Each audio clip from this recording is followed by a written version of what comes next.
नमस्कार दोस्तों, स्वागत है आप सभी का पाथफाइंडर पर। दोस्तों, भारत का बहुत ही करीबी मित्र है फ्रांस। एक काइंड ऑफ स्ट्रेटेजिक पार्टनर है। बहुत ही क्लोज कोऑपरेशन हमारे फ्रांस के साथ होते हैं। और दोस्तों, इसी देश ने अब हेल्प की डिमांड की है, मदद की गुहार की है। कारण है वो आने वाले अगस्त में होने वाले ब्रिक्स समिट में पार्टिसिपेट करना चाहता है।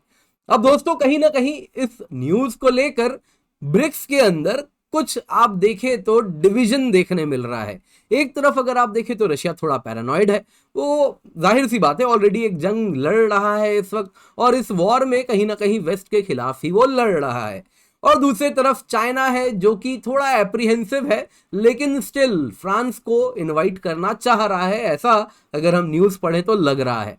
और तीसरी तरफ इंडिया है जो कि काफी क्लोज कोऑपरेशन रखता है फ्रांस के साथ, और वो तो खुशी होगा अगर ब्रिक्स में एक इंडिया का काफी स्ट्रेटेजिक पार्टनर इससे जुड़े। और वहीं कहीं चाइना अगर आप देखें तो उसका जो वेट है उसको थोड़ा कम किया जाया जा सके। और वैसे भी अगर आप देखें तो फ्रांस के प्रेसिडेंट इस वक्त सिर्फ और सिर्फ ब्रिक्स में इन्विटेशन चाह रहे हैं होने वाले समिट में। ब्रिक्स मेंबर बनने की बात हो नहीं रही है, हालांकि ये पहला कदम होता है। दोस्तों, क्यों जुड़ना चाह रहे हैं ये तो हम सब जानते हैं। आपको मालूम ही है किस प्रकार से अगर कहा जा रहा है 21वीं सदी में कोई सबसे इंपॉर्टेंट बॉडी होने वाली है तो वो ब्रिक्स होने वाली है। इसका जो collective GDP purchasing power parity terms में है वो G7 को भी अब पार कर चुका है। और पैंडेमिक पीरियड बहुत ज्यादा डिफाइनिंग टाइम था ब्रिक्स के लिए। और आने वाले दिनों में ये वो इकोनॉमीज है जो तेजी से ग्रो कर रही है। इंडिया वो इकोनॉमी है जो कि हर 7 से 8 साल में डबल कर जा रही है। तो ये ग्रुपिंग ऑफ द फ्यूचर है। और कल को इसमें कहीं ना कहीं ऑल्टरनेटिव अगर आप देखें तो ग्लोबल रूल्स भी यहीं से निकल के आएंगे। और क्योंकि इनका दबदबा इतना ज्यादा होगा कि अगर ये ग्रुप अपने आप को सरवाइव कर पाई, विथस्टैंड कर पाई, तो आने वाले दिनों में this will be the alternate UN. जिस प्रकार से यूएन की डिसीजन मेकिंग होती है, कुछ वैसा ही यहां से शुरू हो जाएगा। तो अब जाहिर सी बात है, इसको ध्यान में रखते हुए कई देश हैं जो ब्रिक्स से जुड़ना चाह रहे हैं। अब तक ये सारे के सारे देश अगर आप देखें तो इमर्जिंग इकोनॉमीज थे, और ऑलरेडी ब्रिक्स अगर आप देखें तो 41% ऑफ द ग्लोबल पॉपुलेशन आप देखें तो ब्रिक्स से ही आता है। तो ये definitely grouping of the future है जिसमें फ्रांस भी जुड़ना चाहेगा, और यही न्यूज भी देखने मिल रही है। आप देख सकते हैं, फिर वो रशियन न्यूज आउटलेट हो टास या फिर चाइना हो ग्लोबल टाइम, सभी कह रहे हैं, ये न्यूज आई है कि अब मैक्रों जुड़ना चाह रहे हैं ब्रिक्स से। तो फ्रेंच मीडिया रिपोर्ट्स के अनुसार फ्रेंच प्रेसिडेंट इमानुएल मैक्रों उन्होंने कहा है south African president Cyril Ramaphosa को फोन कॉल में कि उनको भी ब्रिक्स समिट में इनविटेशन चाहिए। दोस्तों, ये न्यूज ब्रेक किया ला ओपिनियन ने, जो कि कहा कि हमारे बहुत ही क्रेडिबल सोर्स हैं एलीसी पैलेस में, यानी जहां फ्रेंच प्रेसिडेंट रहते हैं। और ये न्यूज वैसे फ्रांस ने अब तक कंफर्म नहीं किया है। साउथ अफ्रीकन प्रेसिडेंट के जो स्पोक्स पर्सन है उन्होंने भी कहा हमें ऐसा कुछ नहीं मालूम है, लेकिन ग्लोबल मीडिया में इससे अगर आप देखें तो हड़कंप मच चुकी है। रशिया ने वहीं पेरिस को कह दिया है, पेरिस से साफ साफ कहा गया है कि आप क्यों जुड़ना चाह रहे हैं, क्या आप कॉन्टैक्ट बनाना चाह रहे हैं ब्रिक्स के साथ अपने टर्म्स में, तो ये बड़ी अच्छी बात है। लेकिन क्या आप किसी प्रकार का ट्रोजन हॉर्स होने वाले हैं, यानी वेस्ट के स्पाई के रूप में जुड़ना चाह रहे हैं ब्रिक्स से, तो वो चिंता का विषय होगा। तो इसीलिए कहा सबसे पहले अपने इंटेंशन स्पेसिफाई कीजिए।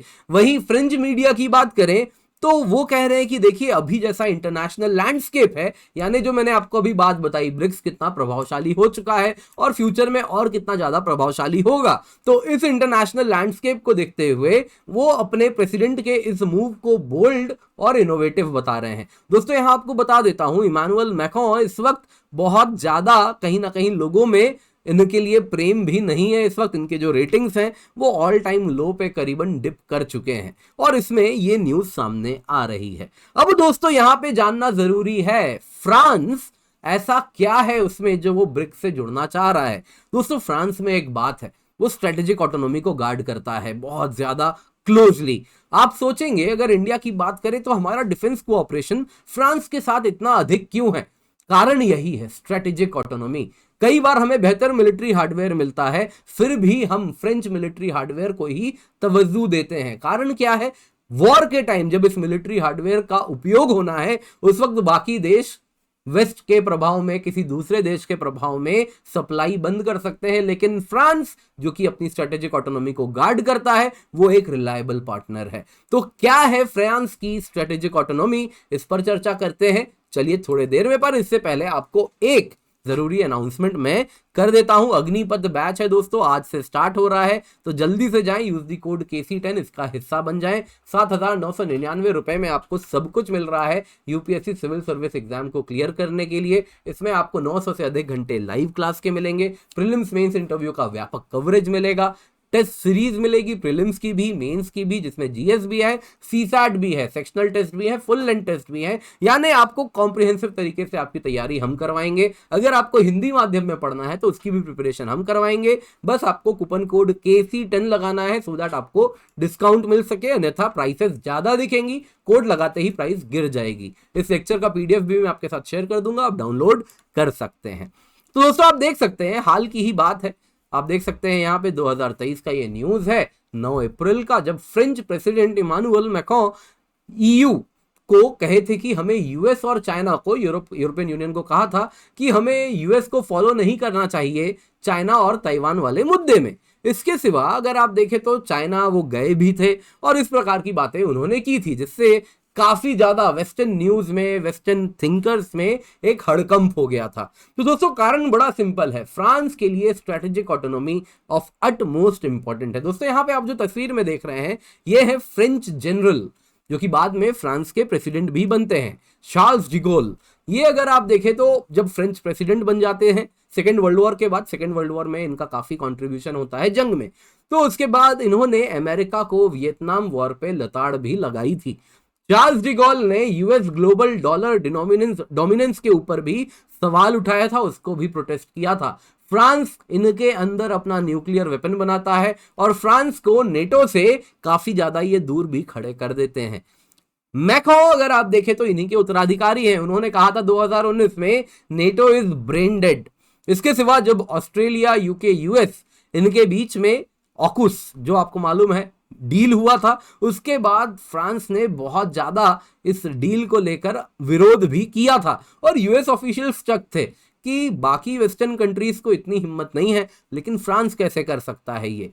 दोस्तों यहां पे आपको ये भी बता देता हूं, मैक्रों का जो अगर आप देखें तो अभी जो स्टैंड रहा है रशिया यूक्रेन वॉर में, उसमें भी वो बार बार कह रहे हैं कि मॉस्को के साथ डिप्लोमेटिक चैनल्स हमेशा ओपन होने चाहिए, बात करते रहना चाहिए। तो यहां पे इससे ये पता चलता है दोस्तों फ्रांस के लिए इंडिपेंडेंस बहुत इंपॉर्टेंट है और उसके जो ग्लोबल एस्पिरेशंस हैं वो उसकी स्ट्रेटेजिक ऑटोनॉमी और इसी स्ट्रेटेजिक इंडिपेंडेंस वाले विजन से जुड़ा हुआ है और इसीलिए फ्रांस अपने इंटरेस्ट को प्रोटेक्ट कर पाता है अनलाइक अदर अमेरिकन वसाल्स। यहां पे अगर आप देखें तो फ्रांस एकमात्र ऐसा नेटो देश भी है आज के टाइम में जो अपने डिफेंस के लिए खुद पे करता है। बाकी नेटो देश क्या थे, उनका अगर आप देखें defence budget before Russia Ukraine war बहुत कम हुआ करता था। वो कह रहे थे कि देखिए यूरोप में ऑलरेडी इतनी स्टेबिलिटी है, जंग तो होने नहीं वाली, बड़ी जंग के लिए अमेरिका पीछे बैठा है तो हम क्यों डिफेंस पे खर्चा करें। लेकिन उन सब के बावजूद भी फ्रांस अपने डिफेंस एक्सपेंडिचर को बरकरार रखा है।